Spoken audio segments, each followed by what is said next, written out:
Hello and welcome to all students.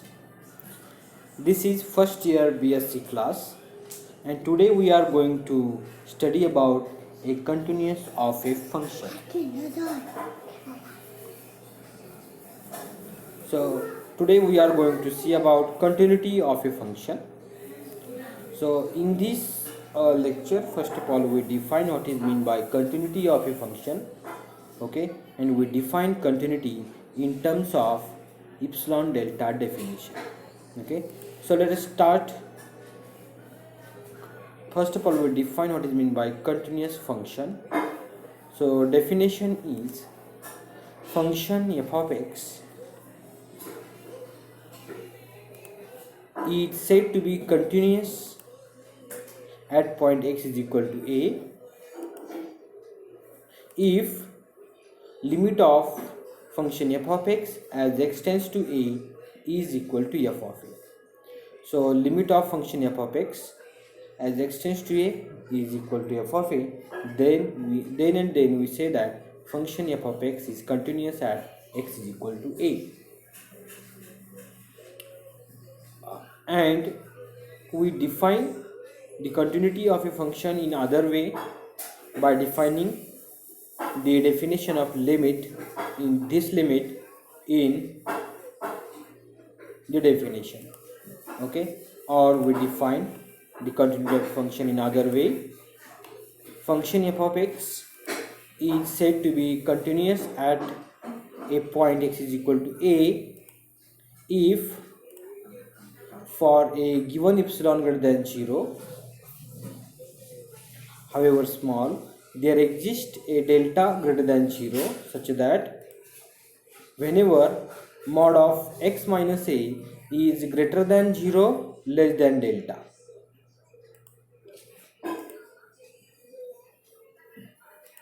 and this implies that mod of f of x minus f of a is strictly less than epsilon. So this means that function f of x is said to be continuous at x is equal to a if and only if for given epsilon greater than 0 there exists a small number delta greater than 0 such that whenever distance between x and a is very small, this must imply the distance between f of x and value of f of x and f of a is also very small, okay. That is the main geometrical meaning of the continuity of a function. So let us go to define the continuity of a function in other way round. Function f of x is said to be continuous at a point x is equal to a if it satisfies the following conditions. So first condition is f of a exists. Second condition is limit of f of x extends to a plus and limit of f of x extends to a minus both exist. And third condition is limit of f of x extends to a plus is equal to limit of f of x extends to a minus is equal to f of a. So this definition says that function f of x is continuous if and only if all these three conditions are satisfied. First condition says that value of function f at point a exists. Second condition says that the left hand limit of a function f of x exists and the right hand limit of a function f of x at point a exists. So this is right hand limit and this is left hand limit. Both limits must exist. And third condition says that left hand limit and right hand limit they are same and the same limit must be equal to f of a, okay. And if any one of these three conditions is unsatisfied by the function f, then we say that the function f at point a is not continuous, or we can say that function is discontinuous. Now let us define what is meant by oscillation of a function, and after defining oscillation of a function we will define the continuity of a function in terms of oscillation of a function. So definition of oscillation of a function is oscillation of a function is in an interval is equal to the difference between least upper bound and least upper bound and greatest lower bound. So once again, the oscillation of a function in an interval is equal to difference between least upper bound and greatest lower bound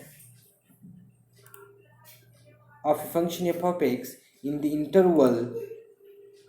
Okay, a function f of x in the interval.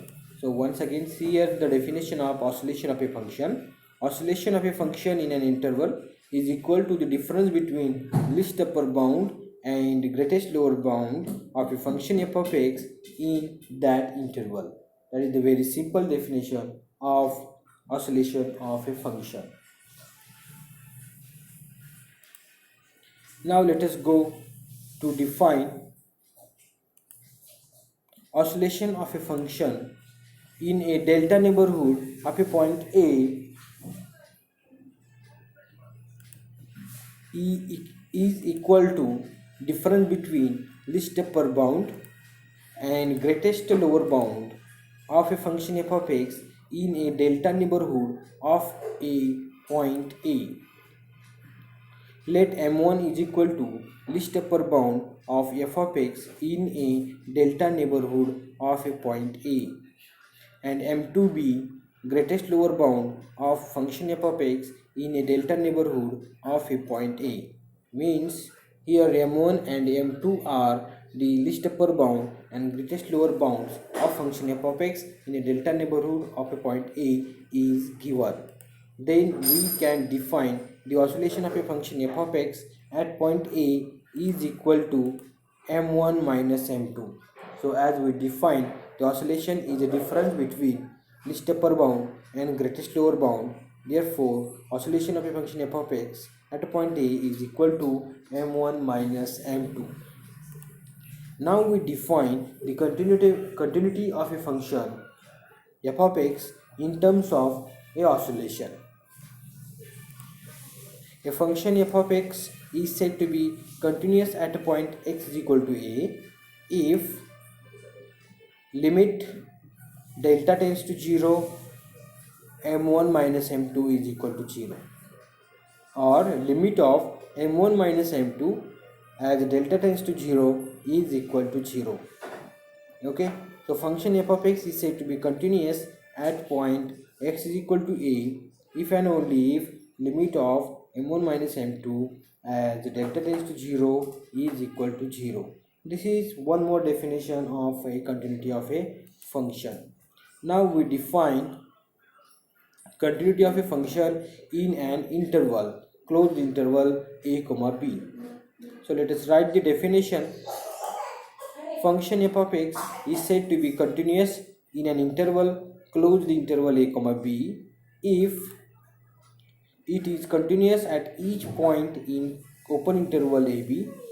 If it is continuous at each point in open interval ab, it is right continuous at point x is equal to a, and it is left continuous at point x is equal to b. So once again, function f of x is said to be continuous in an interval closed interval ab if it satisfies the following three conditions. It is continuous at each point in open interval ab, and function f is right continuous at point x is equal to a, and function f is left continuous at point x is equal to b. Okay, so this is the definition of a continuity of a function in closed interval ab. Now let us we define the continuity of function in closed interval ab in other way round.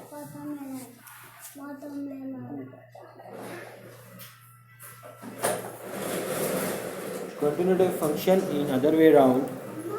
Function f of x is said to be continuous in an interval closed interval ab if it is continuous at each point in open interval AB, and second is limit of f of x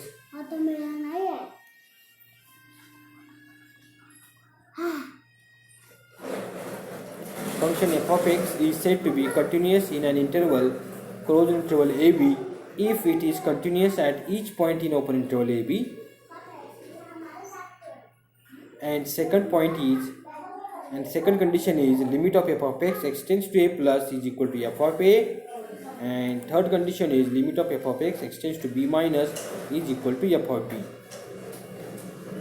So if function f satisfies these three conditions, then we say that the function f is continuous at point x is equal function f is continuous in closed interval AB, and if function fails to satisfy any one of these three conditions, then we say that function f is not continuous in closed interval a comma b. Now let us define what is meant by discontinuous function. Let us write the definition. Function f of x is said to be discontinuous at point x is equal to a if it is not continuous at x is equal to a. Okay, if it is not continuous at x is equal to a. So this is the definition of discontinuity of a function. Now let us go to the problems on continuous function. Okay, so let us take first question. First question is,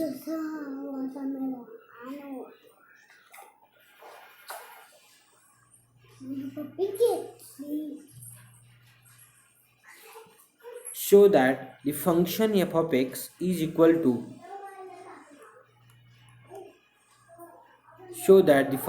let us zoom our screen.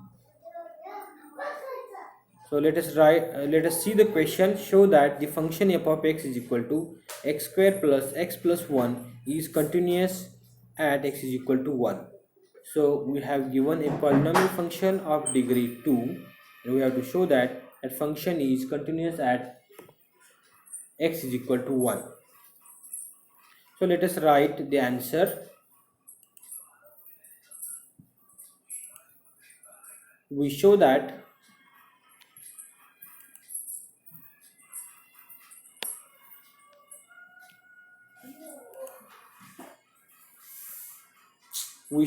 limit of f of x extends to 1 is equal to f of 1.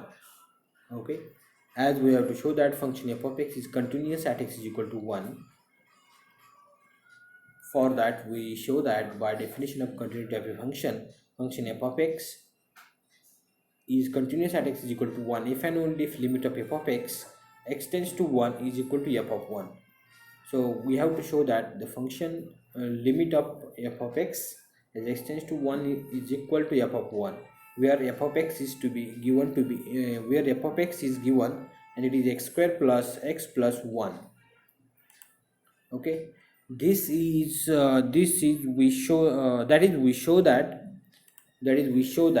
for any given epsilon greater than 0, however small, there exists delta greater than 0, such that whenever mod of x minus 1 is greater than 0 less than delta, and this must implies that mod of f of x minus f of 1 is less than epsilon. Means we show that whenever distance between x and 1 is whenever x and 1 they are very close to each other, we show that f of x and values of f of x and f of 1 they are also very close to each other. So for that, consider the mod of f of x minus f of 1, and it is equal to mod of x square.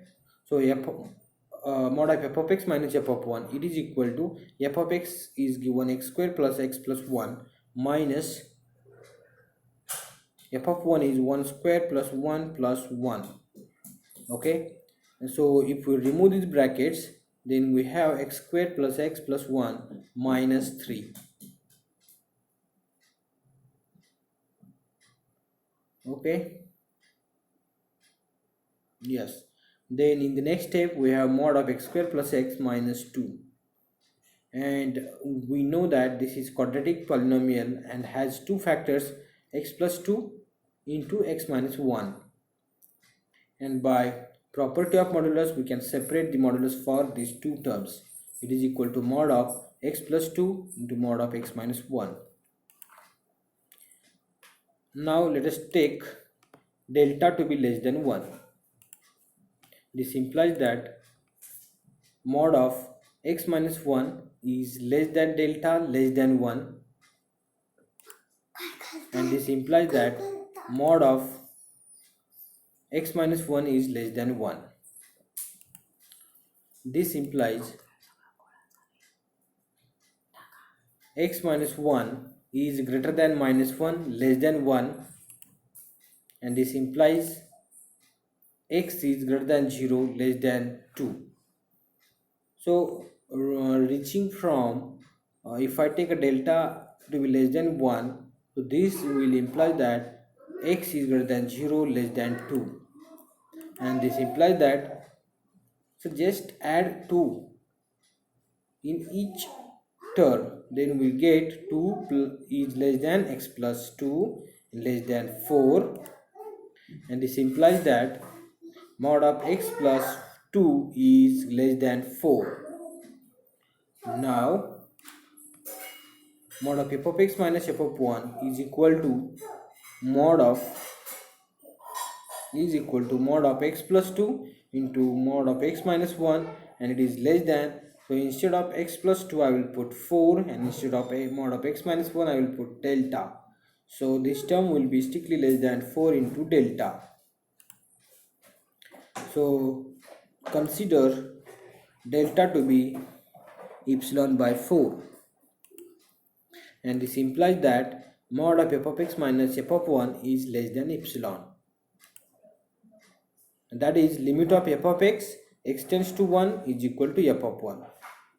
That is limit of f of x tends to 1 is equal to f of 1, and this shows that the function f of x is f of x equal to x square plus x plus 1 is continuous at point x is equal to 1.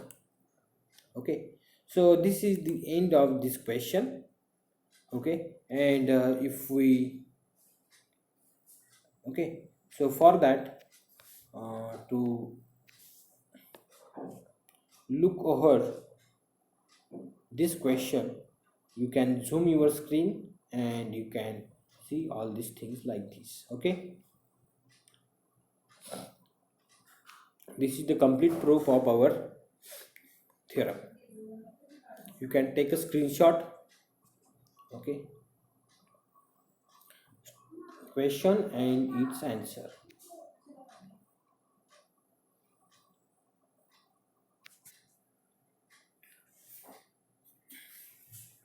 Okay, so this is the end of this question. Now let us go to the next question. Problems on continuous functions. Question number 2. Show that the function f of x is equal to cos x is continuous at all real numbers. Show that function f of x is equal to cos x is continuous at all real numbers. Answer: let a be any arbitrary real number. We show that function f of x is equal to cos x is continuous at x is equal to a. That is, we show that limit of cos x as x tends to a is equal to cos a.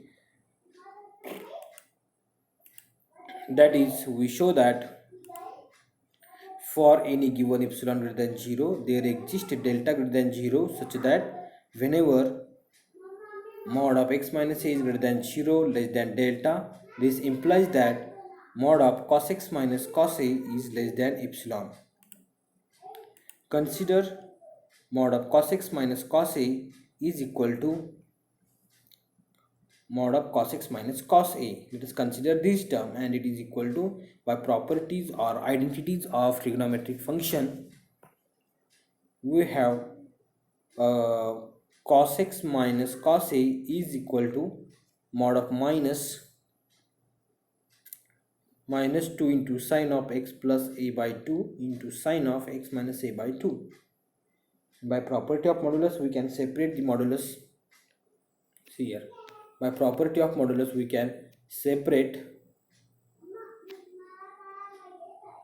the modulus for 2 sine and sine. Okay, so minus 2, if I take outside of the mod, it will give a plus 2, and mod of sine of x plus a by 2 into mod of sine of x minus a by 2, it is less than or equal to 2 into, as since mod of sine theta is always less than or equal to theta, and mod of sine theta is less than or equal to 1.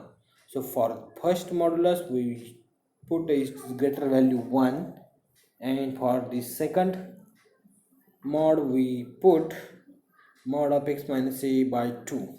Okay, so this third term will be less than, third step is greater or equal second step, and in the next step we let us cancel these 2 and 2, and what is left is mod of x minus a, but mod of x minus a is given to be strictly less than delta.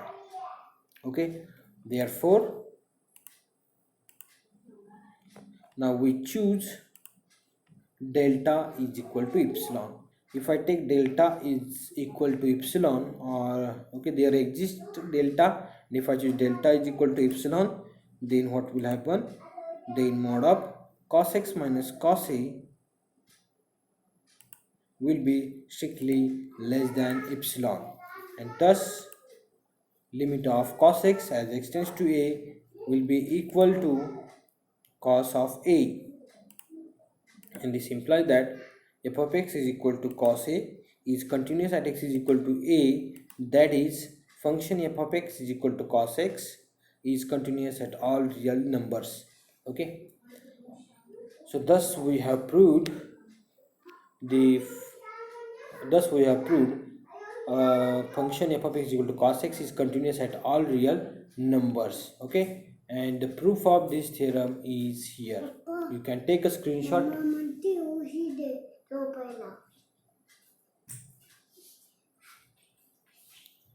Okay, you can take a screenshot for the screen. Okay, so let us now this is the end of this question, and now let us end our lecture.